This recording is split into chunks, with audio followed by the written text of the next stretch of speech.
Oftentimes we're gathering on for sale land who has permission along roadways, behind the sewage treatment plant, the places that people really don't think at all about.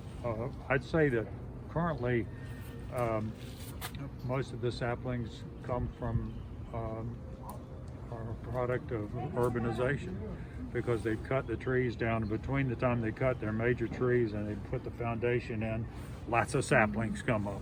We want something that's bends and something that has a little bit of consistency and beauty. We look for something that's flexible, something that works well. If we can get all the material from the same place or in the same kind of situation, it looks more even and makes a better sculpture. So if you get it from this side of the road and 10 miles down the road, it's going to look very different. And so that's a knack, finding material. And in the winter, you can identify it just by looking at the haze and say, oh, there's some of that. There's some of that, because sweet gum looks one way, red maple looks another. We often use people in the community to help us find out where we could get it. Agricultural extension agent or a land manager. We gather between people's warehouses sometimes. Go behind, we see something behind the auto zone and we go and ask the manager, could we go get it? And sometimes it's even within buildings, like an old building will fall down and the saplings will grow up in the building, and we'll go in there and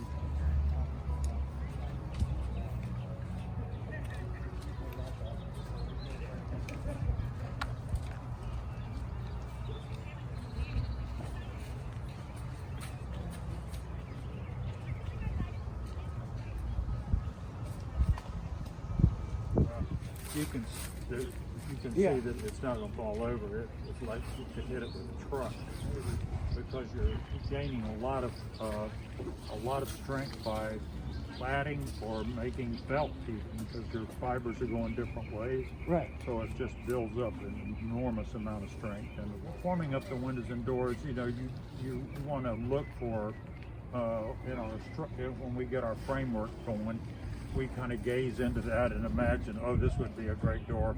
If you looked from here, you would see that.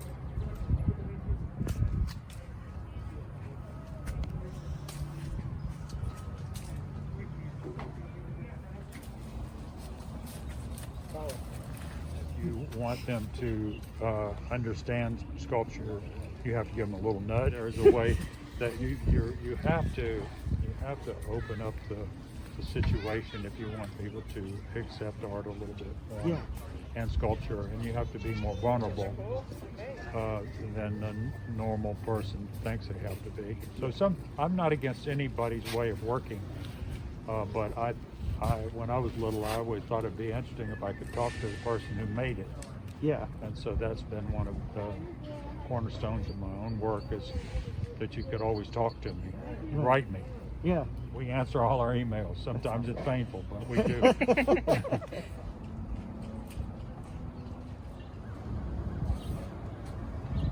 Well, my dad, when he found out I was serious about it, started calling it a documented case of downward mobility.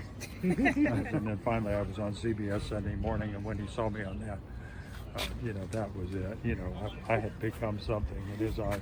You're often pulled in directions that your parents, they might not directly influence you, but you want to please them, and so you might think, oh, I'll be a doctor, or I'll be in the medical field. And it takes time and maturity to come to a place. Usually it's in your late 20s and early 30s that you kind of true it up and say, what is my passion? What will I do with my life? And so that happened to me as well. And I thought, really had always loved to make things. And I have an artistic bend generally, and so it just fits so well. Plus I wanted to work outside. And so it was a jump, a leap of faith, and I've had enormous pleasure as a sculptor. I always tell sculpture students that it's a long-term event, a sculpture career is, and you have to be a bit patient. and take every opportunity you can get.